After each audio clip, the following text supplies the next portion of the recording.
তোর হবু বউ তো বাইগা গেছে রে আদি। কথাটা শোনা মাত্রই রাগে শক্ত হয়ে থাকা মুখটা আরো রক্তিম হয়ে উঠল আদিত্যর। এমনিতেই তার এই বিয়ে করার বিন্দু মাত্র ইচ্ছে নেই। শুধুমাত্র দাদাজানের শেষ ইচ্ছা পূরণ করতে তীব্র অনিচ্ছা সত্ত্বেও এখানে উপস্থিত হয়েছে সে। মন মেজাজ আগের থেকেই বিগড়েছিল তার। তার উপর এখানে বিয়ে বাড়িতে আসার পর থেকেই পরে পক্ষে কেমন কানাকুশো খেয়াল করেছে সে। এতে তার মেজাজের ভোল্টেজ আরো হাই হয়েছিল। আর এখন বিহানের কাছ থেকে এই খবর শুনে ক্রোধে মুখমণ্ডল বিক্ষিপ্ত হয়ে উঠল তার। সে চাইলে এক্ষুনি এই বিয়ে বাড়িটাকে ধ্বংসস্তূপ পরিণত করতে পারে। গ্যাংস্টার আদিত্য সেই ক্ষমতা আছে তা সবাই জানে। আদিত্য বিয়ের আসন থেকে ঠাস করে উঠে দাঁড়িয়ে মাথার পাগড়িটা মাথা থেকে খুলে ঠাস করে আছাড় মেরে ফেলে দিয়ে চোয়াল শক্ত করে বিহানের উদ্দেশ্যে বলল, ডাক ওনাদের। বিহানের ডাকার দরকার পড়ল না। মেয়ের বাপ সহ তাদের পক্ষে কিছু লোক এসে অপরাধী মুখ করে এসে দাঁড়ায় আদিত্যের সামনে। মেয়ের বাপ জলিল মিয়া দুই হাতে জোর করে করুণ অপরাধী সুরে বলল, জানি না কোন মুখে বলবো তোমাকে। আসলে আমার কোলাঙ্গার মেয়েটা কার সাথে যেন পালায়া গেছে, আর আমাকে এই ভরা মজলিসে বেইজ্জত করে গেছে। মাপ চাওয়ার মুখটা নাই। তুমি যে শাস্তি আমাদের দিবে মান্য হবে। আদিত্য গম্ভীর ভারী গলায় বলল, দেখুন, আপনাদের এসব নাটক দেখতে ইন্টারেস্ট নেই আমার। আমি এখানে এসেছি শুধু আমার দাদাজানের কথা রাখতে। দাদাজান মৃত্যুর আগে বলেছিল আমি যেন তার গ্রামের প্রাণপ্রিয় বন্ধুর ছেলের মেয়েকে বিয়ে করি। সেই কথা রাখতেই আমি এসেছি, কারণ আমার দাদাজানের শেষ ইচ্ছা মানে আমার জন্য পাথরের প্রতিলিপি, আর সেটা আমি পূরণ করেই ছাড়ব। জলিল বলল, কিন্তু এখন তো আর সম্ভব না। মেয়েটা কোথায় তা আমরা কেউ জানি না। দেখুন, কথা আপনার মেয়ের সাথে বিয়ে হওয়ার, সেটা যে মেয়েই হোক না কেন। আপনার আর কোনো মেয়ে নেই? থাকলে তার সাথেই বিয়ে হবে। মেয়ে তো আছে, 3 মেয়ে। আমার বড় মেয়ের বিয়ে হয়ে গেছে, ছোট মেয়ের সাথে তোমার বিয়ের কথা ছিল। আর আপনার মেঝো মেয়ে? 3 মেয়ে হলে তো মেঝো মেয়ে থাকার কথা। জলিল এবার হতবাক চোখে তাকালো আদিত্যের দিকে। তারপর নিজের বউয়ের সাথে মুখ চাচাই হলো তার। তার মুখেও বিস্ময়। জলিল থতমত কণ্ঠে বলল, আছে তো, কিন্তু। কিন্তু কি? দেখুন, মেয়ে হলেই হলো, বিয়ে আপনার মেয়ের সাথেই হবে।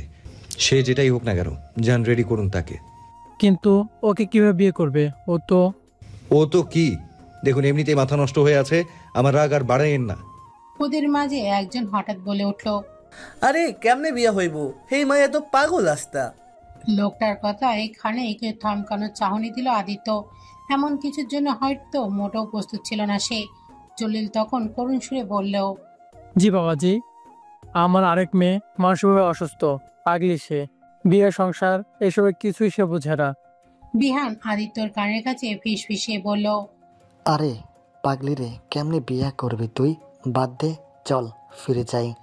আদিত্য বিহানের কথার আপাতত উত্তর দিল না। জলিলের উদ্দেশ্যে বলল, আপনি শুধু বলুন সে বিয়ের জন্য প্রাপ্তবয়স্ক কিনা। হ্যাঁ, বয়স তো হয়েছে, কিন্তু মানসিকভাবে সে ছোট্ট বাচ্চাদের মতো। That's enough. প্রাপ্তবয়স্ক হলেই হলো। দাদাজানের কথা রাখতে আপনার মেয়ের সাথে বিয়ে হওয়াটা ইম্পর্টেন্ট, বাকি সব জরুরি না। এখন যান, নিয়ে আসুন আপনার মেয়েকে। সারাদিন সময় নেই এসবের জন্য। তুমি কি ভেবেচিন্তে বলছো? দেখুন, সাদমান শাহরিয়ার আদিত্য এক কথা দুবার বলে না। আমার সময় নষ্ট না করে যা বলেছি তাই করেন, না হলে আমি কি করতে পারি তা জানতে নিশ্চয়ই বাদ নেই আপনাদের। So do it fast. Jalil মাথা নেড়ে চলে গেল। ওরা চলে যেতেই বিহান আদিত্যের উদ্দেশ্যে হতবাক সুরে বলল, তুই কি পাগল হইয়া গেছস গা? জেনে শুনে পাগলি রে বিয়ার করবার চাস? দেখ, এমনিতেও বিয়ে আমি সংসার টাইপ কিছু করার জন্য করছি না। এসব আমার জন্য না। আমি শুধু দাদাজানের কথা রাখতে এই নাটকে সামিল হচ্ছি। ওই মেয়ে কেমন হলো না হলো, that is none of my concern. আয়নার সামনে নূরকে সাজানো হচ্ছে বধূবেশে। অবুঝ অসম্পূর্ণ বুদ্ধির অধিকারী নূর পরিস্থিতির গম্ভীরতা বোঝে না। সে তো পুতুল বইয়ের মতোই সাজতে দেখে খুশিতে বাচ্চাদের মতো প্রফুল্ল হচ্ছে। এতক্ষণ মন খারাপ ছিল তার।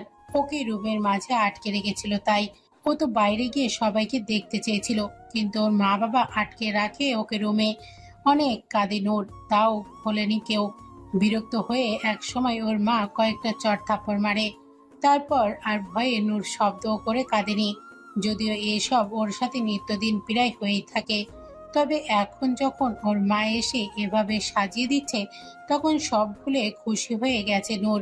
নূর খুশি মনে মাকে ছুদায়। আমাকে পুতুলের মতো বউ কেন সাজাচ্ছ? নূরের মা শাড়ি পরাতে পরাতে বলল, কারণ তোর বিয়ে হবে আজ তাই। অবুজ নূর আরো খুশি হয়ে উচ্ছ্বসিত কণ্ঠে বলল, সত্যি আমার বিয়ে হবে, আমারও পুতুল বর হবে, ইয়ে কত মজা হবে। হ্যাঁ, আজ তোর বিয়ে, আর বিয়ে করে বরের সাথে যেতে হবে তোকে আজ। আমি জানি তো, আমি বর বউ খেলার নিয়ম সব জানি।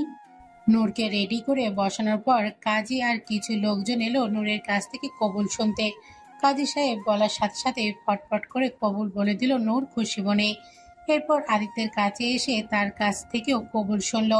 অতঃপর বিয়ের পবিত্র বন্ধনে আবদ্ধ হয়ে গেল দুটি প্রাণ, যার মধ্যে একজন সব বোঝার ক্ষমতা রাখলেও তার কাছে বিয়েটা কেবলই নামের, আর একজনের এই বিয়ে নামক বন্ধনের মহিমা থেকে একেবারে বের খবর। না জানি কেমন হবে তাদের অনাগত ভবিষ্যৎ। বিয়ে পড়ানো শেষ হতে দেরি, আদিত্য বিয়ের আসন থেকে উঠতে দেরি হলো না।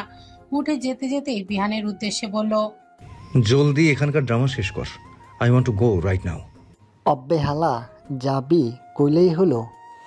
শাদি বানাইছো বোরে, লইয়া যাওন লাগবো না? দেখ বিহান, আমি সত্যি আর এসব নিতে পারছি না। যা করার জলদি কর। আচ্ছা, চাপ লইস না, আমি দেখতেছি। আদিত্য গাড়ির কাছে দাঁড়িয়ে সিগারেট ধরায়। বিয়ান ভেতরে এসে নূরের মা বাবাকে তাড়া দেয় বিদায়ের পর্ব সারার জন্য। নূরের মা বাবাও সেই মোতাবেক নূরের কিছু জিনিসপত্র ব্যাগে গুছিয়ে নূরকে সাথে করে গাড়ির দিকে নিয়ে আসতে নিল। নূর প্রথমে ঠিকঠাক আসলো, গাড়ির কিছুটা দূর থাকতেই হঠাৎ দাঁড়িয়ে গিয়ে উল্টো দিকে হাঁটা ধরে বলল, নাও শেষ, বিয়ে বিয়ে খেলা শেষ, এখন আমি যাই। নূরের মা মেয়েকে আটকে দিয়ে বলল, আরে যাবি মানে? এইটা কোনো খেলা না। তোর সত্যি বিয়ে হয়েছে, যেমন তোর বুবুর হয়েছিল। এখন তোকে তোর বরের বাড়ি যেতে হবে, সেখানেই থাকতে হবে। নূর হঠাৎ কেমন অস্বাভাবিক হয়ে উঠল, বাচ্চাদের মতো ঠোঁট উল্টে বলল, যাব মানে? কেন যাব আমি? আমি যাব না কোথাও, আমি এইখানেই তোমাদের সাথেই থাকবো। তা বললে হবে না, যেতে তো হবেই। নূরের মা বাবা নূরের হাত ধরে গাড়ির দিকে জোর করে নিয়ে যেতে লাগলো। নূর তখন উচ্চস্বরে কান্না শুরু করে দিল, হাত পা ছোড়াছুড়ি করে কাঁদতে কাঁদতে বলতে লাগলো, না, আমি যাব না, যাব না কোথাও, ছাড়ো আমায়। এসব কান্নাকাটি আদিত্যের কানেও এলো। বিরক্তিতে মেজাজে চিরবিরিয়ে উঠল তার। সে জোরে জোরে বিহানের নাম ধরে ডাকলো। বিহান ওর কাছে আসতেই সে বলল, মেয়েটার মা বাবাকে ডাক। বিহান নূরের মা বাবাকে আদিত্যের সামনে আনলে আদিত্য বলল, দেখুন, এসবের দরকার নেই। আপনাদের মেয়ে আপনাদের সাথেই থাক। চিন্তা নেই, আমি প্রতি মাসে বড় অ্যামাউন্ট পাঠাবো, যা দিয়ে আপনাদের পুরো পরিবারের খরচ চলে যাবে। তাই ওকে আপনাদের কাছেই রেখে দিন, কারণ আমার বাসায় এসব ড্রামা আমি টলারেট করতে পারবো না।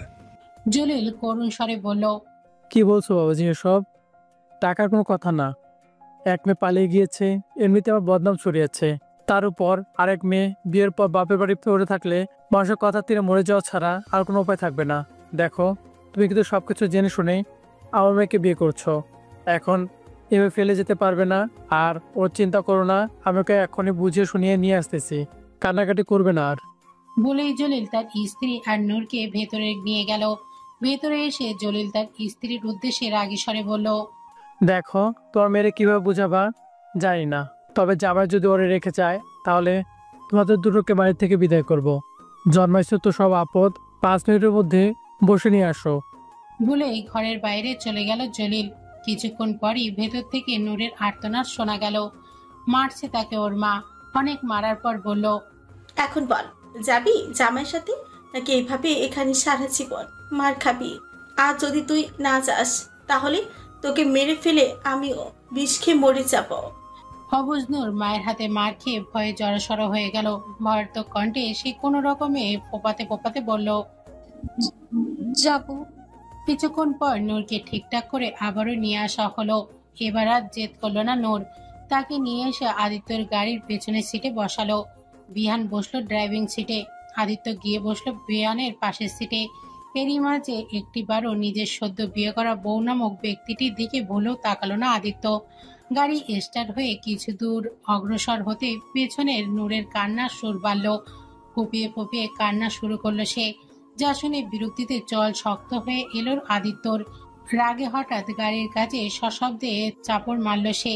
সেই শব্দে ভয়ে কেঁপে উঠল নূর। মুহূর্তের ভয়ে জড়সড় হয়ে চুপ হয়ে গেল সে। আদিত্য বিহানকে গাড়ি থামাতে বলল, তারপর ফোন করে ওদের সাথে আসা অন্য গাড়িকেও থামাতে বলল। আদিত্য গাড়ি থেকে নেমে বিহানকে বলল, তুই যা, আমি অন্য গাড়িতে আসছি। আরে অন্য গাড়িতে যাবি কেলা? এটাতে কি হয়েছে? তোকে যা বললাম তুই তাই কর। বলেই আদিত্য অন্য গাড়িতে গিয়ে বসলো। বিহান হতাশার নিঃশ্বাস ছেড়ে গাড়ি স্টার্ট দিল। ঢাকায় পৌঁছাতে পৌঁছাতে রাত প্রায় 1টা বেজে গেল। আদিত্য আগেই গাড়ি থেকে নেমে ভেতরে চলে গেল। পরপরই বিহান গাড়ি এনে থামলো। গাড়ি থেকে নেমে নূরের পাশের দরজা খুলে বলল, আসেন ভাবি, নামেন, আমরা চলে এসেছি। নূর একটু ভীতু চোখ করে তাকালো বিহানের কথাই। আসলে সে বুঝতে পারছে না লোকটাকে তাকে ভাবি কেন বলল। তার নাম তো নূর, কিন্তু এই মুহূর্তে ভয়ে কুঁকড়ে থাকা নূর সেটা আর জিজ্ঞেস করার সাহস পেল না। বিহানের কথা মতো ধীরে ধীরে নেমে এলো সে। গাড়ি থেকে নেমে সামনে তাকাতেই চোখ দুটো বিস্ময়ে পিটপিট করে ফেলল নূর। তার মনে হচ্ছে সে ওই টিভিতে দেখা কোনো রাজপ্রাসাদে চলে এসেছে। অবাক নয়নে তাকিয়ে রইল সে, আর ভাবলো সেই প্রাসাদে কিভাবে এলো। বিহানের ডাকে নূরের ঘোর কাটলো। বিহান ভেতরের দিকে যেতে বলল নূরকে। নূর ভীতু মনেই সামনে এগোলো। আদিত্য বাসায় ঢুকে জামিলা আন্টিকে জোরে জোরে ডাকলো। জামিলা এই বাসায় পুরানো কাজের মহিলা। আদিত্যর ছোট থেকে এই বাসায় দেখাশোনা করে সে। অন্যান্য সার্ভেন্টদেরও তিনি কাজ বুঝিয়ে দেন। আদিত্যর ডাকে তড়িঘড়ি করে ছুটে এলো জামিলা। আসার সাথেই আদিত্য বলে উঠল, বিহানের সাথে একটা মেয়ে আসছে। মেয়েটা মেন্টালি আনস্টেবল। আজ থেকে এ বাড়িতেই থাকবে। ওর সকল দায়িত্ব আপনার। আপনি কিভাবে করবেন সেটা আপনার ব্যাপার। তবে আমার কানে কোনো আওয়াজ বা আমার সামনে তার উপস্থিতি যেন ডিস্টার্বের কারণ না হয়, সেই বিষয়ে খেয়াল রাখবেন। আমার কাছে কোনো ঝামেলা যেন না পৌঁছায়। বাকিটা বিহানের কাছে সব জেনে নিয়েন। বলেই গটগট করে সিঁড়ি বেয়ে ওপরে চলে গেল আদিত্য। তার পরপরই বিহান নূরকে নিয়ে বাসার ভেতরে ঢুকলো। বাসার ভেতরে ঢুকে তো নূর আরো বিস্ময়ে হাঁ হয়ে আছে। মনে হচ্ছে সে সত্যি কোনো রাজবাড়িতে চলে এসেছে। বিহান ওই সামনে এগিয়ে গিয়ে জামিলাকে সব বুঝিয়ে বলল। সব শুনে জামিলা বিস্মিত হয়ে গেল। শেষমেশ কিনা আদিত্য একটা পাগলিকে বিয়ে করলো। বিহান নূরের উদ্দেশ্যে বলল, যান ভাবি, ওই জমিলা খালার সাথে যান, উনি আপনার সব খেয়াল রাখবেন। নূর ভীতু ভীতু চোখে দেখছে শুধু সবকিছু। তার কাছে এখন সবকিছুই কেমন ভীতিকর লাগছে। জমিলা বেগম এগিয়ে এসে নূরকে ধরতে নিলেই নূর ভয়ে দোপা পিছিয়ে গেল। জমিলা নূরকে আশ্বস্ত করে বলল, ভয় নেই বৌমা, আমি তোমার মায়ের মতোই, একদম ভয় পেও না। এসো, আমি তোমাকে তোমার রুমে নিয়ে যাচ্ছি। নূর পুরোপুরি আশ্বস্ত না হলেও ভয় খানিকটা কমলো বোধহয়। সে জমিলার সাথে এগুলো সামনে। মাঝখানে 2 দিন কেটে গেছে। আদিত্য ওই বিয়ে নামক বিষয়টা হয়তো ভুলেও গেছে, যেন ওটা কোনো মনে রাখার মতো গুরুত্বপূর্ণ বিষয় না তার কাছে। সে তার মতোই নিজের বিজনেস আর তার গ্যাংস্টারের কাজে লেগে আছে। এই পর্যন্ত সে তার বইয়ের চেহারাটাও দেখেনি, আর না তার কথাও মনে আছে তার। আদিত্যর আদেশ অনুযায়ী জমিলা খেয়াল রাখে নূরের যে তার সামনে না পড়ে। নূরও এই 2 দিনে নিজের ভয়টা হালকা কমাতে পেরেছে। এখানে জমিলা ওর সব দেখাশোনা করে। মাঝে মধ্যে বাবা মায়ের জন্য কান্নাকাটি করলে জমিলা বিহানকে বলে নূরের বাবা মার সাথে ফোনে কথা বলিয়ে দেয়। প্রথম প্রথম যতটা ভয় কাজ করতো এখন আর ততটা ভয় লাগে না তার। সে প্রায় সময় জমিলার সাথে সাথেই থাকে। এই বাড়িতে পরিবার বলতে আদিত্য একাই শুধু। আগে পিছে তার কেউ নেই। মা বাবা এক অ্যাক্সিডেন্টে মারা যায় আদিত্য ছোট থাকতেই। আপনজন বলতে ছিল কেবল দাদা, সেও গত মাসখানেক আগে মারা যায়। আর এক বিহান আছে, ছোটবেলা থেকে আদিত্যের সাথে থাকে ও। ছোটবেলায় রাস্তায় একবার আদিত্যের জান বাঁচিয়েছিল। যখন জানলো বিহান এতিম পথশিশু, তখন আদিত্যর দাদা ওকে ওর বাড়িতে নিয়ে আসে। সেদিন থেকে আদিত্যর সাথে আছে ও। নেই বলতে কোনো শব্দ আদিত্য নেই, শুধু নিজের এই একাকিত্বকেই নেই করতেই পারে না সে। দিন শেষে নিজের মন খুলে মেলে দেওয়ার জন্য কেউ নেই তার পাশে। সারাদিনের ব্যস্ততা শেষ করে যখন বাড়ি ফেরে তখন তার মনকে প্রশান্তি দেওয়ার মতো কেউ নেই। এমনিতেও তো আদিত্যর জীবনে আসার জন্য লাখো মেয়ে ছুটে আসে, কিন্তু আদিত্য জানে এরা সবাই ওর টাকা স্ট্যাটাসে মোহে আসতে চায়। শুধু আদিত্যর মনের সাথে হতে পারে এমন কেউ নেই। তাই তো আদিত্যর এসবের উপর বিতৃষ্ণা এসে গেছে। নিজেকে নিজের মতো শক্ত কঠোর বানিয়ে নিয়েছে সে। এসব মোহমা থেকে নিজেকে অনেক দূরে সরিয়ে রেখেছে। ধীরে ধীরে এক ভয়ানক অগ্নি মানবে পরিণত করে নিয়েছে সে, যার কাছে চাইলেও কেউ আসার সাহস পাবে না। সকালবেলা ঘুমের মাঝেই কারো রিনিঝিনি হাসির শব্দ কানে আসে আদিত্যর। চোখ কুচকে মেলে তাকায় সে, বালিশ থেকে মাথা উঁচিয়ে কুচকানো চোখে এদিক ওদিক তাকায় সে হাসির উৎস খুঁজতে, কিন্তু পায় না। হাসিটা যেন জলতরঙ্গের মতো বাজছে তার কানে। আদিত্য বিছানা ছেড়ে উঠে দাঁড়ায়, দরজার বাইরে এসে এদিক ওদিক চোখ বোলায়। হাসির আওয়াজ ছাদ থেকে আসছে বোঝা যায়। আদিত্য পা বাড়ায় ছাদের দিকে। ছাদে উঠে এসে খানিক সামনে এগোতেই হাসির রহস্য ভেদ হয় তার। দেখতে পাই হাসি ছড়ানো ব্যক্তিকে। ওই তো সামনে একটা মেয়ের হাতে প্রজাপতি ধরে রিনিঝিনি সুরে হাসছে। পরনে প্রিন্সেস একটা ফ্রক, মাথার চুলগুলো দুই ঝুটি করা কাঁধের উপর। প্রজাপতিটা ডানা ঝাপটানো দেখে হাসছে সে, সাথে হাসছে তার চোখ, যে চোখে তারা ঝিলিমিলি করছে। আদিত্য অজান্তে কখন থমকে তাকিয়ে রইল নিজেও জানে না। আনমনে এগিয়ে গেল সে নূরের দিকে।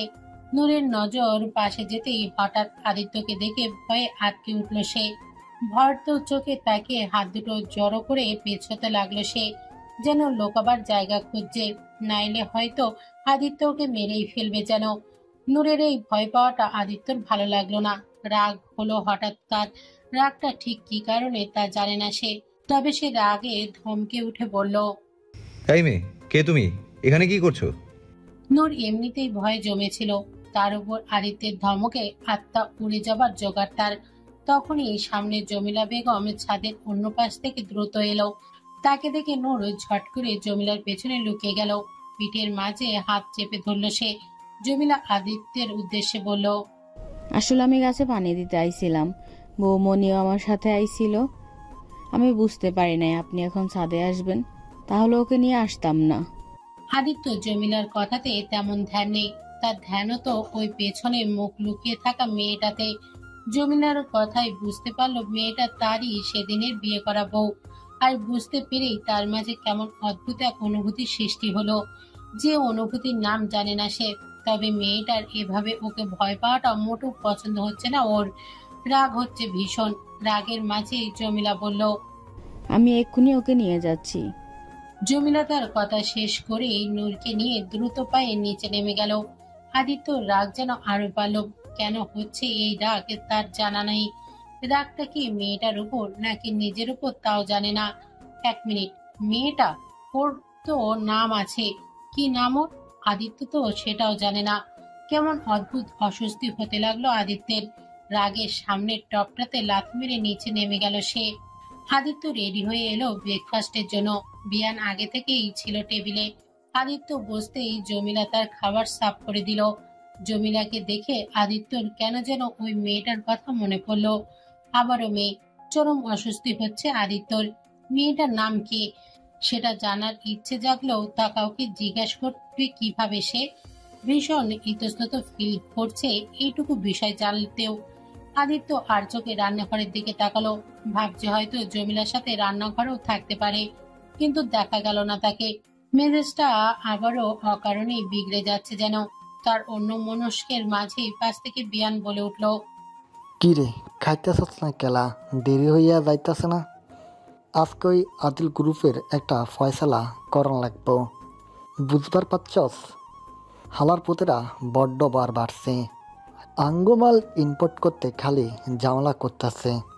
আদিত্য কাটা চামচে স্যালাড গেতে মুখে নিয়ে চেবাতে চেবাতে স্বাভাবিক সুরে বলল, এখন সাদমান শাহরিয়ার আদিত্যর এমন দিন এসেছে যে ওই চুনোপুটির সাথে নিজের এনার্জি লস করবে। ওর জন্য আমার লোকগুলোই যথেষ্ট। বলে দিই, শুধু একবার কথা বলবে, না মানলে জন প্রতি একটা করে গুলি বরাদ্দ, সিম্পল। আচ্ছা, আজই ওর কেল্লা ফতে করতেছি। বিয়ান এবারে জামিলার উদ্দেশ্যে বলল, ভাবি কেমন আছে? খালা বাড়িতে কথা বলবে নাকি? ফোন দিব? আজ সকাল থেকে আর বাড়ির কথা কিছু বলেনি এখনো বৌমনি, বললে জানাবো আপনাকে। এদের কথোপকথন শুনে আদিত্যের অস্বস্তি আর রাগে একটা অদ্ভুত সংমিশ্রণ হলো। কেন কি হচ্ছে তা বুঝতে পারল না সে।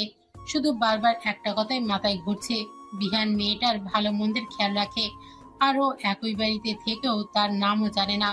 বিষয়টা কেমন যেন হজম হচ্ছে না তার। বিহান তখন আবারও জিজ্ঞেস করলো, ভাবি খাবার খাইছে? জমিলা জবাবে বলল, না এখনো খাইনি। আপনাদের খাওয়া হলে বৌমনির জন্য খাবার নিয়ে যাব রুমে। এই পর্যায়ে আদিত্য হঠাৎ কি মনে করে একটু কড়া সুরে করেই বলে উঠল, 1 মিনিট। এখানে আমি টেবিলে বসে খাচ্ছি, আর সে কোন দেশের মহারানী যে তাকে রুমে খাবার বয়ে নিয়ে দিতে হবে? খেলে এখানে বসে খাবে, না হলে খাওয়ার দরকার নেই, না খেয়ে থাক। আদিত্যের কথায় জামিলা আর বিহান দুজনেই হালকা অবাক হলো। জমিলা বলল, কিন্তু আপনিই তো বলেছিলেন আপনার সামনে না আনতে। আদিত্য গলা খাকারি দিয়ে বলল, হ্যাঁ তো, সেটা অন্য বিষয়, কিন্তু এই বাড়িতে কেউ আমার রুল ভাঙবে সেটাও আমার পছন্দ না। খাবার খেলে সঠিক স্থানেই খেতে হবে, না হলে না। বিহান যেন বন্ধুর ব্যাপার কিছুটা আঁচ করতে পারল। সে জমিলার উদ্দেশ্যে বলল, হাসাই তো কইছে আদি। যান, বাবিরে লইয়া আসেন এখনই, এখানে বসে খাবার খাইব। জমিলা মাথা নেড়ে বলল, ঠিক আছে নিয়ে আসছি। জমিলা যেতে আদিত্য বিহানের উদ্দেশ্যে বলল, কি ভাবি ভাবি লাগিয়ে রেখেছিস? নাম ধরে বলতে পারিস না? নাম নেই তার? আরে তুইও আজীব কথা কস। মাইরে বাবিরে বাবুই কমু না তো কি মাই কমু? এসব আমার ইরিটেটিং লাগে। এমনিতেও তোর ছোট বয়সে নাম ধরে ডাক, নাকি নাম নেই কোনো? নাম থাকবো না কেলা? তোর বউ আর আমার বাবির সুন্দর একটা নাম আছে, তার নাম হলো নূর। নূর নামটা যেন ধ্বনিত হতে লাগলো আদিত্যের কর্ণগহ্বরে। ঠিক তখনই জমিলা নূরকে নিয়ে সিঁড়ি বেয়ে নামলো। নিচে নামতেই টেবিলে আদিত্যকে দেখে ভয়ে আবারও জমিলার পেছনে লুকিয়ে গেল নূর। জমিলা তাকে আশ্বস্ত করে বলল, ভয় নেই বৌমনি, কেউ কিছু বলবে না, সবাই খেতে ডাকছে আপনাকে, আসেন আমার সাথে। নূর তবুও জমিলার বাহু ধরে তার সাথে চেপে রইল। জমিলা তাকে নিয়ে টেবিলের সামনে এলো। সে মাথা নিচু করে জমিলাকে ধরে দাঁড়িয়ে রইল, যেন আদিত্যর দিকে তাকাতেও ভয় পাচ্ছে সে। আদিত্য আর চোখে তাকিয়ে দেখে নিল নূরকে। আবারও ভয় পাচ্ছে তাকে মেয়েটা। রাগ বাড়ছে আদিত্যর। আদিত্যরা জনসাধারণের মাঝে ভয়াবহ, সেটা আদিত্যর এনজয় করে, কিন্তু এই মেয়েটা তাকে ভয় পাওয়াটা পছন্দ হচ্ছে না তার। রাগ হচ্ছে বারবার। জমিলা নূরের হাত ছাড়িয়ে বলল, খেতে বসেন বৌমনি। নূর হঠাৎ টেবিলের কাছ থেকে সরে গিয়ে কিছুটা দূরে মেঝেতে পা ভাঁজ করে বসে বলল, এই যে বসেছি। আদিত্য জল শক্ত হতে দেখা গেল। ভাবছে হয়তো নূর তার জন্যই এমন করছে। বিহান তখন বলল, আরে ভাবি, ওখানে বসছেন কেন? চেয়ারে বসুন, আমাদের সাথে টেবিলে খান। নূর সরল ভঙ্গিতে বলল, আমি তো টেবিলে খেতে পারি না, মা বলে আমি টেবিল নষ্ট করে ফেলি, তাই আমি সবসময় নিচেই খাই। জমিলা প্লেটে খাবার বেরিয়ে নূরের সামনে নিয়ে এনে দিল। খাবারের প্লেট দেখে নূর হঠাৎ জমিলার উদ্দেশ্যে বলে উঠল, আরে ভালো প্লেট কেন দিয়েছেন আমাকে? কারো এটো প্লেট দিন। নূরের এমন কথায় সবাই হালকা অবাক হলো। বিহান বলল, আরে ভাবি, আপনি এটো কেন খেতে যাবেন? ভালো প্লেটে তো খাবেন। নূর তখন জানালো, না তো, আমি তো সবসময় এটো প্লেটেই খাই।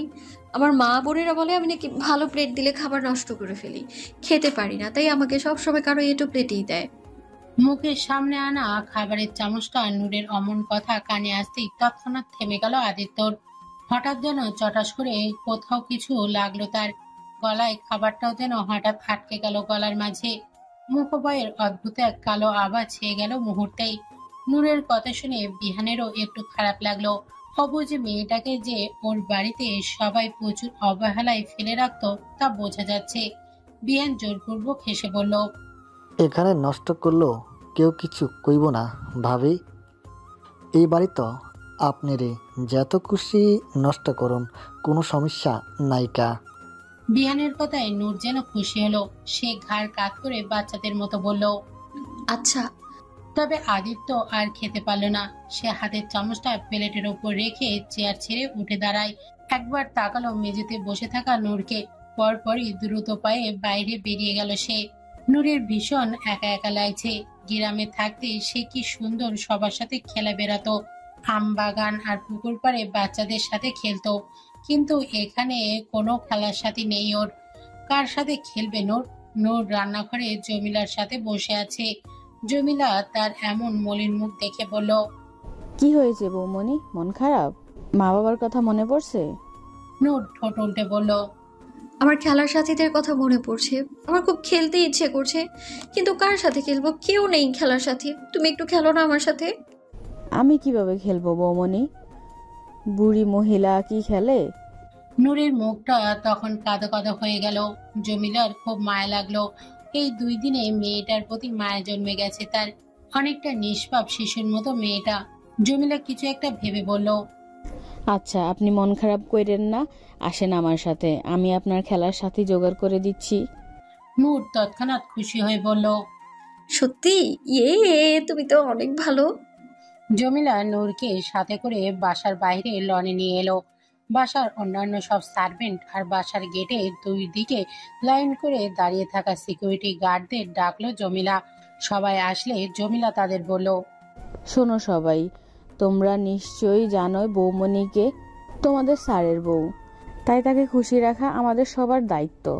তো বৌমনির খেলতে ইচ্ছে হয়েছে, তো সবাই এখন বৌমনির সাথে খেলো, না হলে কিন্তু রাগ করবে সে, তোমাদের স্যারের কাছে বিচার দেবে। সবাই জমিলার কথায় ভয় পেয়ে তার কথা চুপচাপ মেনে নিল। জমিলা নূরকে ওদের সাথে খেলতে দিয়ে নিজে ভেতরে রান্না করতে চলে গেল। নূর তো ভীষণ খুশি, সে খেলার মানুষ পেয়ে গেছে, এখন মজা করে খেলবে। নূর সবার প্রথমে কানামাছি খেলতে চাইলো। বাসার এক ফিমেল সার্ভেন্ট উষা চোখ বেঁধে দিল, তারপর চারিদিকে ঘুরিয়ে ছেড়ে দিল। উষা হাত বাড়িয়ে সবাইকে ছোঁয়ার চেষ্টা করছে, আর কেউ তাকে ধরা দিতে চাচ্ছে না। নূর এদিক ওদিক থেকে তাকে চিমটি কেটে সরে যাচ্ছে। উষা একবার বাসার এক অন্য সার্ভেন্ট জমিরকে জাপটে ধরলো। জমির তো হেব্বি খুশিতে গদগদ করছে। উষার চোখ থেকে পট্টি সরিয়ে যখন দেখলো জমির, তখন চোখ মুখ কুঁচকে বলল, জমিলা তুই সর এখান থেকে। জমির দুপাটি দাঁত কেলিয়ে ক্যাবলা হাসি দিয়ে বলল, সাল্লিকা আরও ধৈর্য থাক না, আমার তো ফাইন সুরসুরি লাগতেছিল, আমার তো খেলাটা হেব্বি ভালো লাগতেছে। যা সর লুচ্চা, খালি গায়ে পড়ায় ধান্দায় খরচ। নূর ওদের কাছে এসে বলল, এবার এই কোদালে দাঁতওয়ালা লোকটার পালা, ওর চোখ বাঁধবো। বেচারা জমির অনেক কষ্টে মুখের চামড়া টেনে তার দাঁতগুলো ঢাকার চেষ্টা চালালো। বেয়াজ্জত খারাপ হয়ে গেল তার যেন। উষা এবার জমিরের চোখ বেঁধে দিল। জমির 2 হাতে সামনে বাড়িয়ে হাত তাতে লাগলো আর বলতে লাগলো, এই উষা কই তুই, আয় না তোরে একটু ধরি, ধরাধরি শোধবোধ হইয়া যাইব তাহলে। উষা মুখ ভেঙে দূরে সরে যাচ্ছে, আর জমির তাকে ধরতে এগিয়ে যাচ্ছে। এক সময় সে সুইমিং পুলের পাশে পৌঁছে গেল, আর দুষ্টু নূর হঠাৎ তখন জমিরকে ধাক্কা দিয়ে সামনে পুলের পানিতে ফেলে দিল। জমির বেচারা ঝপ পড়লো পানির মাঝে। তা দেখে খিলখিলিয়ে হেসে উঠল নূর, হাতে তালি বাজাচ্ছে আর লাফিয়ে লাফিয়ে প্রফুল্ল চিত্তে হাসছে সে, সাথে বাকিরাও হাসছে জমিরের অবস্থা দেখে। আদিত্য অফিসের কেবিনে বসে কাজ করছিল, টেবিলে কিছু পেপার চেক করছিল সে। কাজের মাঝে হঠাৎ আনমনেই তার নজর গেল সামনে সিসিটিভি স্ক্রিনে। বাসার সিসিটিভি ক্যামেরা লাইভ চলছে সেখানে।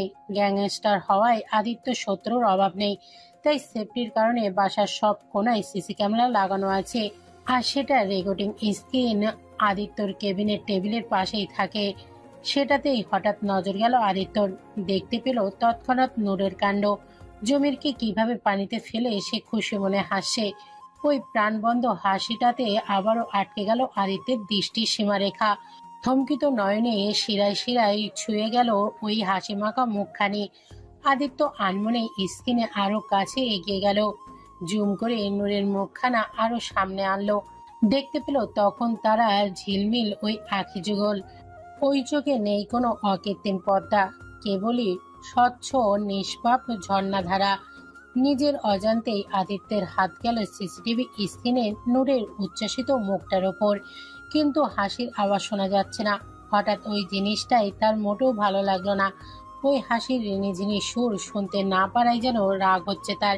সে কি মনে করে হঠাৎ বিহানকে ডেকে পাঠালো। বিহান আসতেই আদিত্য বলে উঠল, শোন, আজই আমার বাসায় সিসিটিভির সাথে সাউন্ড রেকর্ডিং সিস্টেমও লাগাবি। কেন হঠাৎ এই খেয়াল আইলো কেলা? এমনি, তোকে যা বললাম তুই তাই কর, যা। বিহান যেতেই আদিত্য আবার তাকালো স্ক্রিনের দিকে। দুষ্টু নূর তখন আরেক কাণ্ড শুরু করেছে। সে হঠাৎ গিয়ে লাইন হয়ে দাঁড়িয়ে থাকা গার্ডগুলোর পেছনে গিয়ে দাঁড়ালো আবার সবার পেছনে গার্ডটাকে ধাক্কা মারলো। বেচারা গার্ড হুমড়ি খেয়ে সামনের দিকে পড়তে গিয়ে আরেকজনের গায়ে ধাক্কা লাগলো। এইভাবে একে একে সবগুলো গার্ড ধপ ধপ করে নিচে পড়তে লাগলো। তা দেখে নূর আরো খুশি হয়ে আবারও হাসতে লাগলো। নূরের কাণ্ড দেখে অজান্তেই আদিত্যের ঠোঁটেও হাসি রেখা ফুটলো। হাসলো নূরের কাণ্ড দেখে। নিজের ওপর হঠাৎ নিজেই চরম অবাক হলো আদিত্য। সে হাসছে, সত্যিই হাসছে। সে শেষ কবে এভাবে মুচকি হেসেছে তার নিজেরও মনে নেই। তাহলে আজ কি হয়ে গেল তার? অন্য সময় হাসলে তো তার এসব কাণ্ড কারখানা দেখে ভীষণ রাগ হতো, তাহলে আজ কেন রাগের পরিবর্তে হাসি পাচ্ছে তার? কারণটা কি ওই মেয়েটা? রাতে বাসায় ফিরে রোজগারের মতোই সোজা নিজের রুমে যেতে নেয় আদিত্য। লিভিং রুমের মাঝামাঝি আসতেই হঠাৎ তার দ্রুতগামী কদম স্থির হয় সহসায়। তার চোখ যায় সামনের সোফায়। সেখানে ঘুমিয়ে আছে নূর। ঘুমন্ত ওই মুখখানায় যেন আদিত্যর চলাচল পথে বাধা সৃষ্টি করছে। সে চোখ সরিয়ে আবার নিজের রাস্তায় কদম এগোনোর প্রয়াস করলো, কিন্তু ওই ঘুমন্ত মুখখানা এড়িয়ে যাওয়ার যেন অতীব দুষ্কর কাজ হয়ে দাঁড়ায় তার জন্য। এক কদম এগিয়ে আবারও থেমে গেল। সে পারল না নিজের রাস্তায় যেতে। রাস্তার মোড় ঘুরিয়ে পদযুগল বাড়াই ঘুমন্ত নূরের দিকে। নূরের সামনে এসে দাঁড়ালো। নজর স্থির ওই মায়াবী নিষ্পাপ মুখখানে।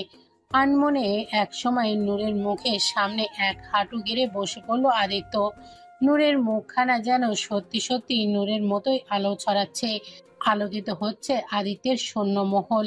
বুকের বাম পাশে জং ধরা কোনো বস্তু নতুন উদ্যমে সচল হওয়ার চেষ্টা করছে। মেয়েটা কি কোনো জাদুর অধিকারী? না হলে এই কঠোর মানব, যাকে সুন্দরীর থেকে সুন্দরী নারীর মোহতেও আকর্ষিত করতে পারে না, সেই মানব কিভাবে এই মেয়েটার মোহে আটকে যাচ্ছে? কি আছে ওই মেয়েটার মাঝে? ঘুমের মাঝে নূরের এক হাতে সোফার নিচে ঝুলে আছে। চুলগুলো এলোমেলো হয়ে পড়ে আছে মুখের ওপর। সামনে টিভিতে কার্টুন চলছে এখনো। হয়তো কার্টুন দেখতে দেখতে এখানেই ঘুমিয়ে পড়েছে সে। আদিত্য নূরের হাতটা তুলে ঠিক করে রাখলো। মুখের ওপর থেকে চুলগুলো আঙুলের সাহায্যে সরিয়ে কানের পিঠে গুজে দিল। তখনই হঠাৎ কানের পিছে কালো দাগ দেখতে পেল আদিত্য। আঘাতের দাগ বোঝাই যাচ্ছে, যেটা দেখে মুখশ্রী পরিবর্তন ঘটল সহসায়। শক্ত হয়ে ফুলে উঠল চোয়াল। উচ্চস্বরে চিল্লিয়ে ডাকলো সে জমিলাকে। তার হুঙ্কারপূর্ণ ডাক শুনে ঘুম থেকে ধরপড়িয়ে উঠল নূর। সম্মুখে আদিত্যকে দেখে আত্মা কেঁপে উঠল ভয়ে তার। জমিলাও তৎক্ষণাৎ ছুটে এলো সেখানে। নূর দৌড়ে গিয়ে লোকালো জমিলার পেছনে। ভয়ে পুরো শরীর কাঁপছে থরথর করে তার। জমিলা জিজ্ঞেস করলো, রাগ করবেন না ছোট সাহেব, আসলে বৌমনিকে টিভি দেখতে দিয়ে আমি একটু কাজ করছিলাম। বৌমনি বোধহয় ঘুমিয়ে গেছে, বুঝতে পারিনি। আদিত্য মুখমণ্ডল কঠিন করে বলল, আপনি কি ওর গায়ে হাত তুলেছেন? ওর শরীরে আঘাতের দাগ কেন? না ছোট সাহেব, আপনি ভুল বুঝছেন। আমি বৌমনিকে মারিনি। আসলে এই দাগগুলো সেই দিনই দেখেছি আমি বৌমনিকে জিজ্ঞেস করলে বলল তার মা নাকি মেরেছিল তাকে সেদিন, সেইটারই দাগ। আমার তো শুনে খুব মায়া লাগছিল। আপন মা হয়ে এমন মিষ্টি অবুঝ মেয়েটাকে কিভাবে অমন জানোয়ারের মতো মারছে। সেই দিন তো আরও দাগ ছিল। কাপড় পাল্টিয়ে দিতে গিয়ে দেখেছি আমি পিঠে অনেক রক্ত শুকিয়ে যাওয়ার দাগ ছিল। কেমন পাষণ্ড ওরা। আদিত্য স্তব্ধ হয়ে গেল, যেন লোমকূপ দাঁড়িয়ে গেল সব। নূরের ভয় পাওয়া দেখে আদিত্য চোখের ইশারায় নিয়ে যেতে বলল নূরকে। জমিলা নূরকে নিয়ে গেল। নিজের উপর হঠাৎ করে প্রচন্ড রকম রাগ হচ্ছে আদিত্যর। সেদিন হয়তো ওকে রেখে আসার কথা বলায় মেয়েটাকে ওভাবে মেরে পাঠিয়ে দিয়েছে ওরা। ভাবতেই রাগে রক্তনালী ফেটে যাচ্ছে তার। রাগের সামনে টি টেবিলে সজোরে এক লাথি মেরে দিল সে। ছুটির দিন আজ। একটু বেলা করে ঘুম থেকে উঠেছে আদিত্য। সকাল সকাল বৃষ্টি নামায় ঘুমটা ভালো হয়েছে তার। বৃষ্টি এখনো হচ্ছে। বিছানা ছেড়ে উঠল আদিত্য। খালি গায়ে, পরনে শুধু ট্রাউজার। ক্যাবিনেটের ওপর সার্ভেন্ট কফি রেখে গেছে। ধোয়াটা কফির মগ নিয়ে ব্যালকনির থাই গ্লাস খুলে সামনে পা বাড়ালো আদিত্য। বৃষ্টি হচ্ছে এখনো মুষলধারে। শটান হয়ে দাঁড়িয়ে কফি কাপে চুমুক দিয়ে তাকিয়ে রইল সম্মুখে বৃষ্টি পানে। যদিও এই আদিত্যের মাঝে কোনো আলাদা অনুভূতি জাগায় না। জাগাবে কি করে? সে তো অনুভূতি দুয়ারেই বন্ধ করে রেখেছে। কোনো মোহমায়াতে তার মন ভোলে না। তবে সে নিজের অবস্থান খুব বেশি সময় টিকে রাখতে পারল না। হঠাৎ তার নজর পড়ল নিচে, আর সেই নজর পড়াটাই যেন তার সর্বনাশের সূচনা করলো। নিচের লনে বৃষ্টিতে আপন মনে ভিজে নূর, বৃষ্টির পানিতে লাফিয়ে নেচে নেচে ভিজতে মগ্ন সে। মুখটা আকাশের দিকে করে দুই হাতে ছড়িয়ে দিয়ে মনের আনন্দে সিক্ত হচ্ছে। মন আনন্দের হাসি তার বৃষ্টি ভেজা চোখে মুখে। লাফিয়ে লাফিয়ে ভেজা পায়ে নিচটাতে কাদাও লেগে গেছে অনেকটা, তাতেও যেন আনন্দের শেষ নেই তার। আদিত্যের দৃষ্টিতে হঠাৎ আশেপাশের বাকি সব ধোঁয়াশা হয়ে গেল সহসায়। দৃষ্টিসীমার মাঝে কেবলই আবদ্ধ হলো শুধু নূর। ওই বৃষ্টি ভেজা মেয়েটা যেন প্রকৃতির আরেক রূপ, যেন এই বৃষ্টিময় প্রকৃতির পরম সুখী সে। আদিত্যর হৃদয় দুয়ারে অনুভূতির এক দমকা হাওয়া প্রবল বেগে ধাক্কা দিল, যেন যার তোরে আদিত্য নিজেকে টিকে রাখা বড্ড দুর্বোধ্য হয়ে গেল। বেসামাল হয়ে পড়ল তার হৃৎপিণ্ডের গতিবেগ। মুগ্ধতায় অতলে ডুবে থাকা আদিত্য টেরও পেল না কখন তার হাত থেকে কফির মগটা হাত ফসকে নিচে পড়ে গেল। নিচে পড়ে গরম কফি খানিকটা আদিত্যের পায়েও ছিটকে পড়ল। সেটাও বিন্দুমাত্র অনুভব হলো না এই মুহূর্তে তার। তার সকল ইন্দ্রিয় যেন এই মুহূর্তেই শুধু ওই একজন ব্যক্তিকে ঘিরেই কাজ করছে। অন্য কোনো কিছু তাকে ছুতে পারছে না মুহূর্তেই। ওই হাস্যোজ্জ্বল মায়াবী নিষ্পাপ প্রকৃতি কন্যার অবয়ব আদিত্যের মনে জমা শতবর্ষের কালো মেঘ সরিয়ে দিতে সেখানে সোনালি আলোর আলোকিত করে দিচ্ছে যেন। এই অতি সাধারণ বৃষ্টি আজ তার কাছে অসাধারণ প্রশান্তির সৃষ্টি করেছে।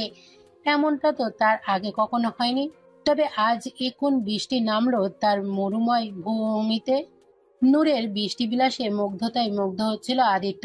তবে হঠাৎই তার নজর তীক্ষ্ণ হলো।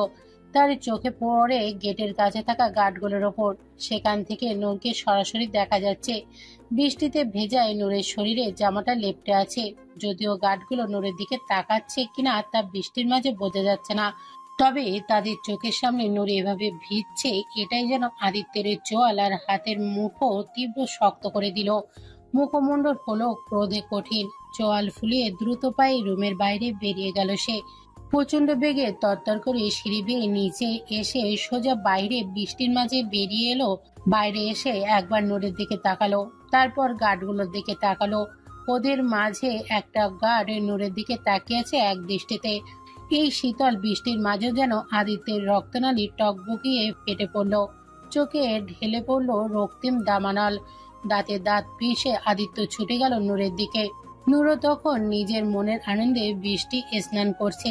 তখনই আদিত্য গিয়ে ঝট করে নূরের এক হাত ধরে টান দিল তার দিকে। চমকে উঠল নূর, আটকে উঠল সম্মুখে আদিত্যকে দেখে। এইভাবে হাত ধরাই তো আরো ভয়ে আতঙ্কিত হয়ে গেল নূর। তার ভয় আরো বাড়িয়ে দিতে আদিত্য তার হাত টেনে ধরে ভেতরে নিয়ে যেতে লাগলো। ভয়ে তো নূর কেঁদে দেবার জোগাড়। নিজের হাত ছাড়ানোর চেষ্টা করে কাঁদো কাঁদো গলায় ভয়ার্ত কণ্ঠে বলল, ছাড়ুন। আদিত্য যেন কিছু শোনার পরিস্থিতিতেই নেই তখন। সে সোজা নূরকে বাসার ভেতরে নিয়ে এসে জোরে জোরে জমিলাকে ডাকলো। তা শুনে জমিলা ছুটে এলো তার সামনে। নূর তখনও ভয়ে ভয়ে কাঁদো কাঁদো মুখে নিজের হাত ছাড়ানোর চেষ্টায় নিয়োজিত। আদিত্য নূরকে জমিলার কাছে এক প্রকার ছুঁড়ে মারল। আতঙ্কিত নূর অতি দ্রুত জমিলার পেছনে লুকিয়ে ফেলল নিজেকে। জমিলার আঁচল খামচে ধরে ভয়ে কাঁপতে লাগলো। আদিত্য ক্রুদ্ধ কণ্ঠে বলল, আপনাকে ওর দেখাশোনার দায়িত্বে দিয়েছিলাম আমি, তাহলে ওই বৃষ্টির মাঝে বাইরে একা একা কি করছে? জমিলা অপরাধী মুখে বলল, আমি বুঝতে পারি নাই বৌমনি কখন বেরিয়ে গেছে, জানলে কখনো যেতে দিতাম না, ভুল হয়ে গেছে আমার। ঠিক আছে, যার এখন নিয়ে যান ওকে। জমিলা মাথা নেড়ে নূরকে ধরে ওপরে নিয়ে যেতে লাগলো। ভীত নূর জমিলার কাঁধের মাঝে মুখ লুকিয়ে হালকা করে চোখ কুঁচকে তাকালো আদিত্যের দিকে, যেন তার কাজে খুব নারাজ সে। খুব আস্তে বিড়বিড় করে বলল, পচালোক। আদিত্য আবার বেরিয়ে এলো বাইরে। ক্ষিপ্ত গতিতে তেড়ে গেল গার্ডের রুমের দিকে। গার্ডের রুমের ভেতরে ঢুকেই তখন তাকিয়ে থাকা গার্ডটারে সোজা গলা চেপে ধরল। আচমকা আক্রমণে ঘাবড়ে গেল বাকিরাও।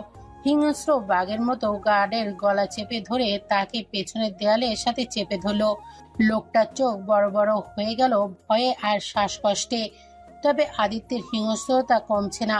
সে গার্ডের প্যান্টে লাগিয়ে থাকা পিস্তলটা খুলে নিয়ে সোজা গার্ডটার চোখের উপর চেপে ধরলো, ক্ষুব্ধ স্বরে বলল, এই চোখ রেখে কি হবে যদি তা বুঝতেই না পারে কোনটা দেখা উচিত আর কোনটা না? বলেই টিগার চাপতে নিল আদিত্য। তখনই ছুটে এলো সেখানে বিহান, আটকালো আদিত্যকে। আদিত্যর হাত থেকে গান নিয়ে তাকে সরিয়ে এনে বলল, কি হয়েছে তোর? এমতে পাহল লাহান করতেছস কেলা? সেরা করছেটা কি? আদিত্য যেন একটু হুঁশে এলো। সে বিহানের উদ্দেশ্যে বলল, এইটারে জীবন্ত চাইলে আজই বিদায় কর। তারপর বাকি গার্ডদের উদ্দেশ্যে বলল, আই হোপ এরপর থেকে সবার নজর জেনে রাখবে কোনটা দেখা উচিত আর কোনটা না। বলেই হনহনিয়ে বেরিয়ে গেল আদিত্য। বিহান হতভম্বের মতো বলল, মোর জ্বালা মাগার হয়েছেটা কি সেটাই জানলাম না। রাতে আদিত্যর বাসায় একটা বিজনেস পার্টির আয়োজন করা হয়েছে। দেশ বিদেশে বড় বড় ক্লায়েন্টদের গেট টুগেদারের উদ্দেশ্যে এই পার্টিটি থ্রো করেছে আদিত্য। আসলে ক্লায়েন্ট সবাই ডিমান্ড করেছিল পার্টির। তাদের আবদার রাখতেই আসলে আদিত্য পার্টির অ্যারেঞ্জমেন্ট করেছে। বাসার বিশাল লিভিং এরিয়ায় সব করা হয়েছে। মেহমানের সমাগম হয়ে উঠেছে পার্টি। ব্যাকগ্রাউন্ড সফট মিউজিকে ধুন বাজছে। হাতে সবার ড্রিঙ্কের গ্লাস। সার্ভেন্টরা সবাই ওয়েটারের মতো কালো প্যান্ট কোটে সবাইয়ের খাবার পরিবেশন করছে। আদিত্য ব্ল্যাক কোট প্যান্টে ড্যাসিং লুক দিয়েছে নিজেকে। সেও ড্রিঙ্কসের গ্লাস হাতে মেহমানদের সাথে আলাপচারিত করছে। এর মাঝে কিছু ফিমেল ক্লায়েন্টও আছে, যাদের প্রায় সবাই আকর্ষণের বস্তু হলো ওই সুদর্শন পুরুষ সাদমান শাহরিয়ার আদিত্য, যাকে পেতে তাদের ছলাকলা শেষ নেই।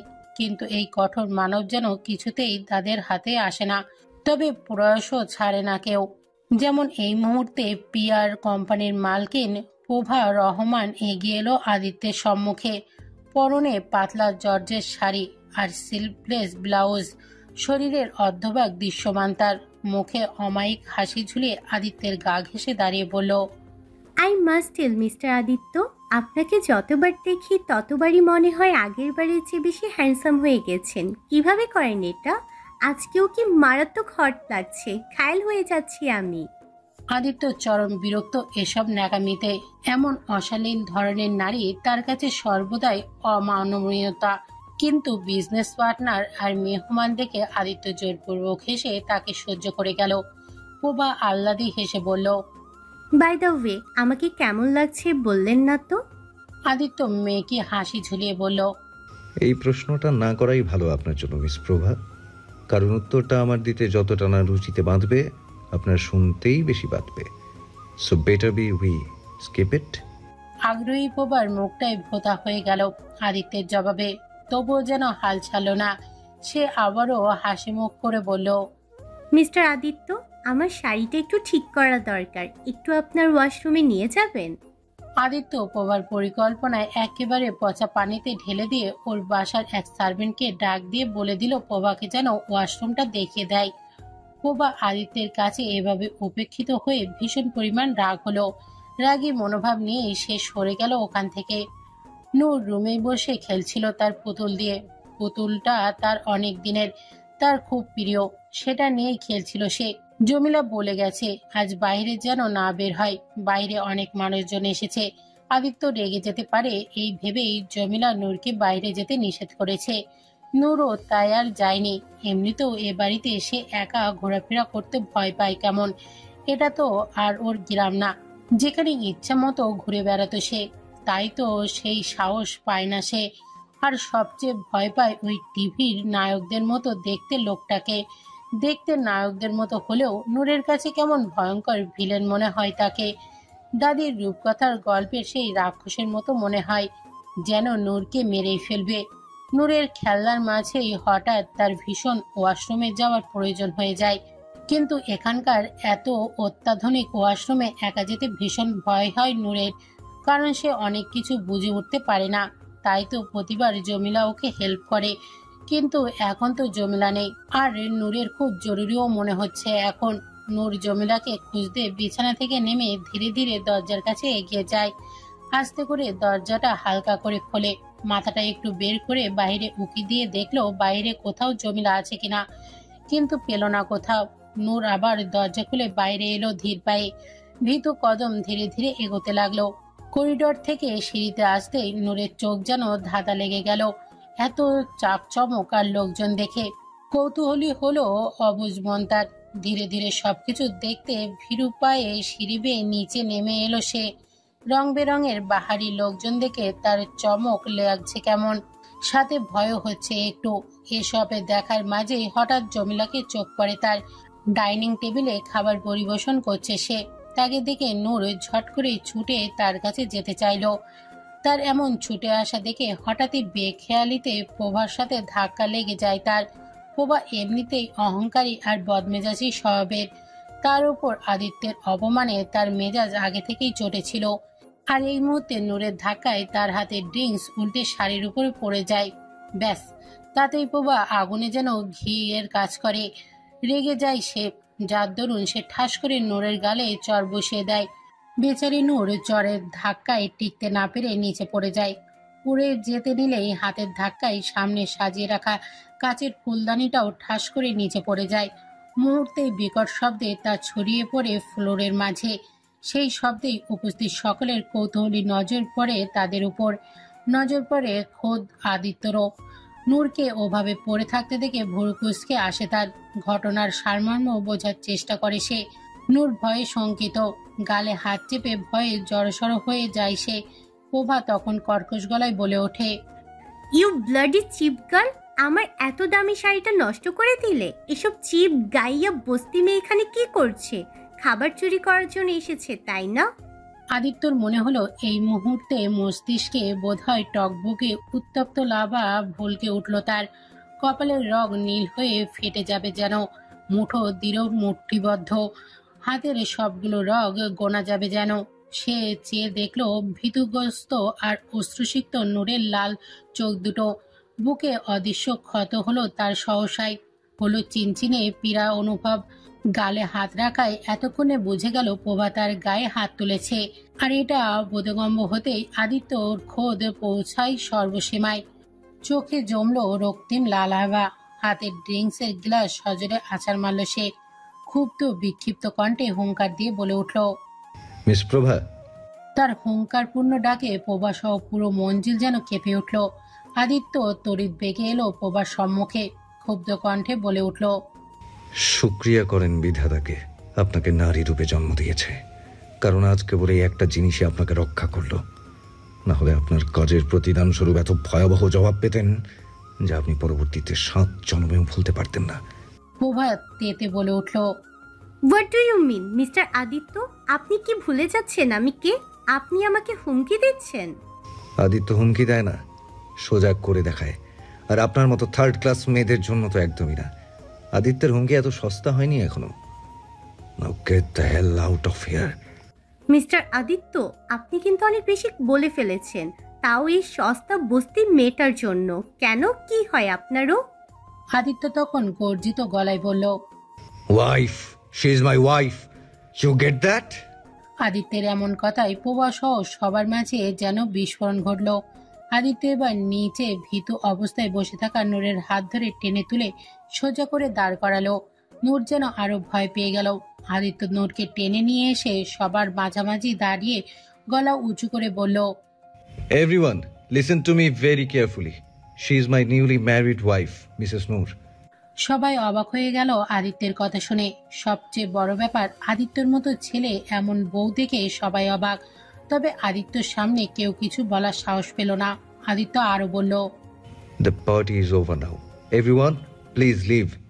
নূর আদিত্যের কথায় কিছুই বুঝল না। সে এমনিতেই ভয় কুঁকড়ে আছে, কোনো কিছু বোঝার পরিস্থিতিতে নেই সে এখন। আর এসব ইংলিশ ভাষায় বলা কথা তো সে একদমই বোঝে না। সে আরো ভয় পাচ্ছে হয়তো। তার এখানে আসা আর ওই ফুলদানিটা ভেঙে ফেলার দায়ে না জানি কি ভয়ঙ্কর শাস্তি দেয় তাকে। সেই ভয়ে আরো জবুথবু হয়ে যাচ্ছে সে। হাত ছাড়িয়ে আদিত্যের কাছ থেকে পালানোর চেষ্টা করছে, কিন্তু তা হলো না। বরং উল্টো আরো আদিত্য ওর হাত ধরে ওপরে নিয়ে গেল। ওপরে নিজের রুমে নিয়ে এলো তাকে। নূরের ভয়ে জান বেরিয়ে যাবার জোগাড়। আদিত্য নূরকে রুমে এনে দরজা আটকে দিল। তারপর নূরের হাত ছেড়ে দিয়ে কাবাটের দিকে এগোলো। কাবাট খুলে ভেতর থেকে ফার্স্ট এড বক্স বের করে ঘুরে নূরকে আর পেল না আদিত্য। এদিক ওদিক চোখ বলাতেই হঠাৎ কাবাটের কোণ ঘেঁষে গুটিসুটি মেরে বসে থাকতে দেখলো নূরকে।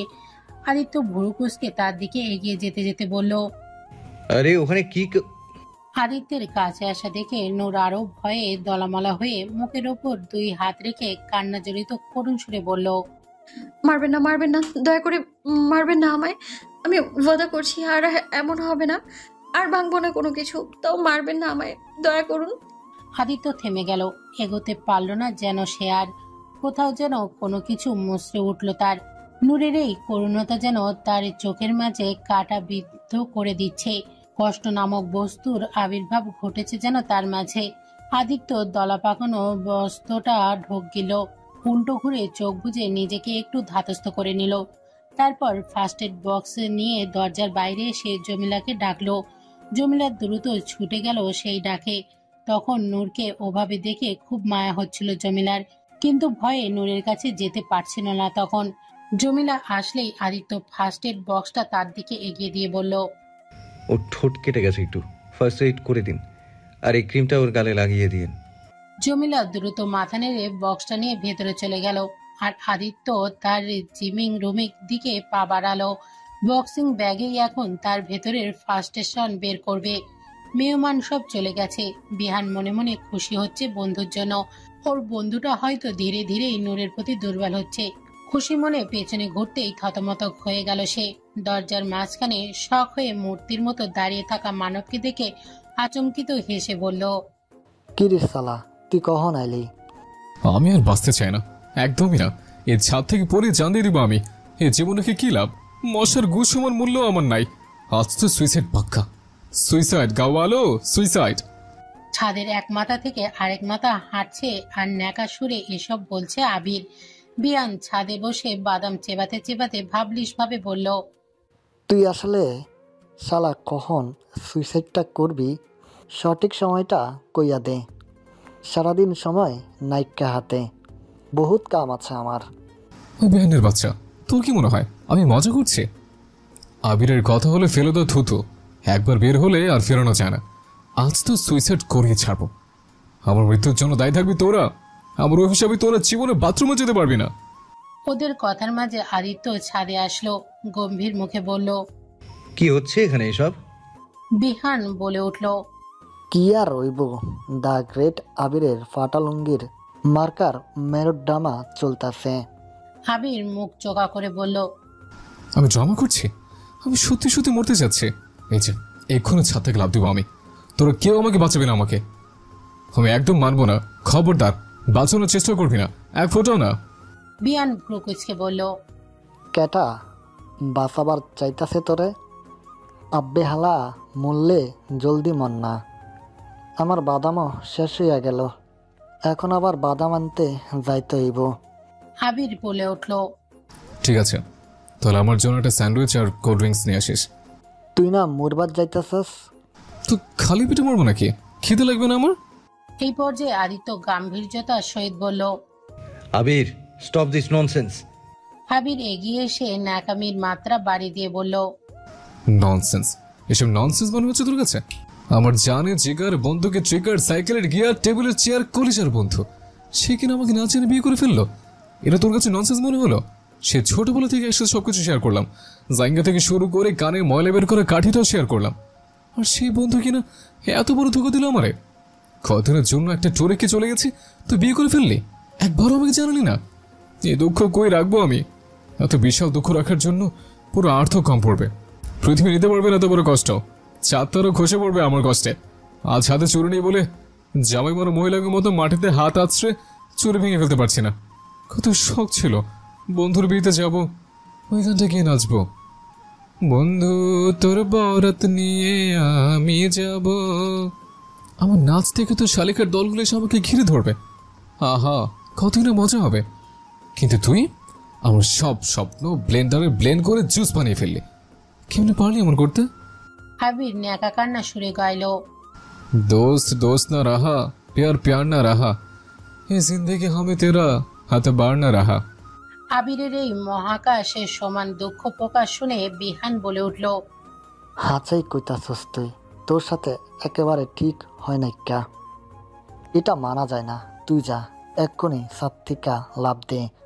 মরড়া জরুরি তুই সাপ লইস না, আমি তোর স্মরণে তোর কবরের সামনে বিশাল একটা ডাস্টবিন স্তম্ভ বানাই দিমু, যেখানে লেখা থাকবো এখানে পচা আবর্জনা ফেলে যান, সাথে চাইলে মল মূত্র ত্যাগ করতে পারেন, আর এই কবরবাসীর জন্য বদদোয়া করে যান।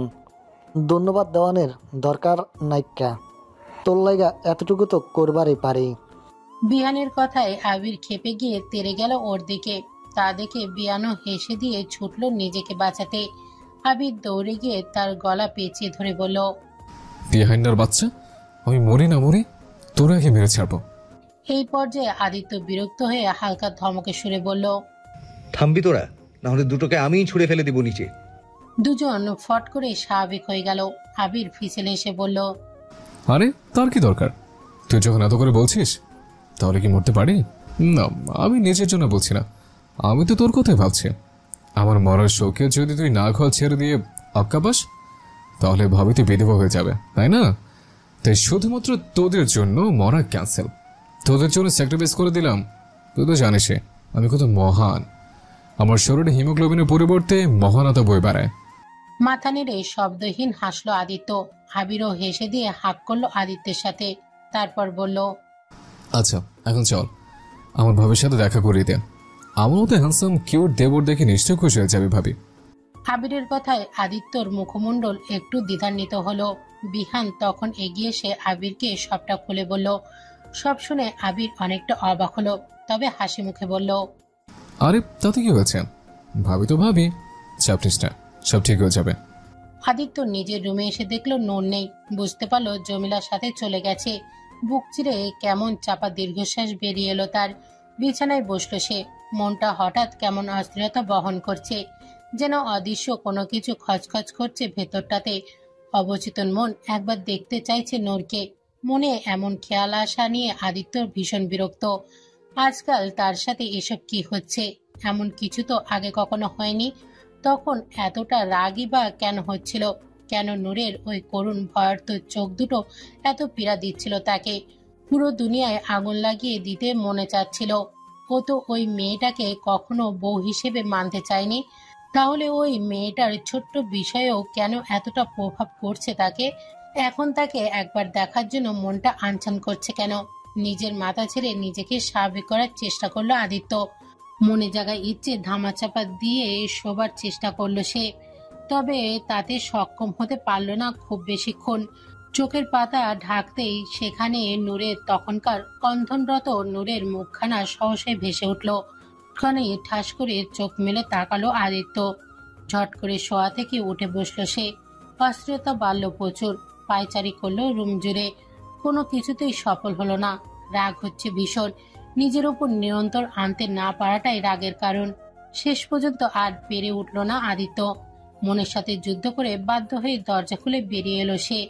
হেঁটে এলো নূরের রুমের সামনে, কিন্তু ভেতরে কিভাবে যাবে? ভেতরে জমিলাও তো আছে। চরম অস্বস্তিকর পরিস্থিতি দাঁড়ালো। দরজায় নক করতে গিয়েও আবার থেমে গেল। ফিরে এলো আবার, কিন্তু 4 কদম এসেই আবারও থেমে গেল। আবারও ফিরে এলো নূরের দরজার সামনে। অনেক দ্বিধাদ্বন্দ্বের মাঝে শেষমেশ নক করে ফেলল। 2-3 বার নক করার পর জমিলা এসে দরজা খুলে দিল। আদিত্যকে দেখে অবাক চাহনি দিয়ে বলল, ছোট সাহেব কিছু বলবেন? আদিত্য যেন সর্বোচ্চ পর্যায়ে অস্বস্তিতে এই মুহূর্তে বোধ করছে। গলা খাকারি দিয়ে ইতস্তত কণ্ঠে বলল, সরি আপনাকে এত রাতে জাগালাম। ওই আসলে আমার কেমন ক্ষুধা লাগছিল, ঘুম আসছে না।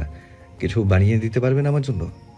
জমিলা ব্যতিব্যস্ত হয়ে বলল, আরে সরি বলার কি আছে, আমি এক্ষুনি কিছু বানিয়ে আনছি আপনার জন্য।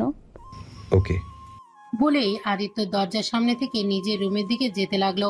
জমিলা দরজা থেকে বেরিয়ে রান্নাঘরের দিকে যেতেই আদিত্য আবারও দ্রুত ফিরে এসে দরজা ঠেলে নূরের রুমে ঢুকলো। বিছানার একপাশে কাত হয়ে ঘুমিয়ে আছে নূর। ধীর পায়ে এগিয়ে গেল আদিত্য তার কাছে। বিছানার পাশে ক্যাবিনেটের ওপরে রাখা টেবিল ল্যাম্পটা জ্বালালো। তারপর হাঁটু গেড়ে বসলো নূরের মুখের সামনে। তার পুরান ছেঁড়া ফাটা পুতুলটা বুকে জড়িয়ে ঘুমিয়ে আছে। ঘুমন্ত মুখখানাটার দিকে অপলক দৃষ্টিতে তাকিয়ে রইল আদিত্য। এতক্ষণের অস্থিরতা যেন মুহূর্তেই গায়েব হয়ে গেল তার। সেখানে উপস্থিত হলো হিমশীতল প্রশান্তি। কি আছে এই মুখটাতে আদিত্য ভেবে পায় না, শুধু দেখার ইচ্ছা জাগে। যত দেখে তত যেন মুগ্ধতা ছড়ায় তার হৃদমহল জুড়ে। অজান্তেই আদিত্যর হাত চলে গেল নূরের গালে, আলতো করে হাত রাখলো নূরের গালে। মুখে পড়ে থাকা চুলগুলো আঙুল দিয়ে আলতো স্পর্শে কানের পিঠে গুজে দিল।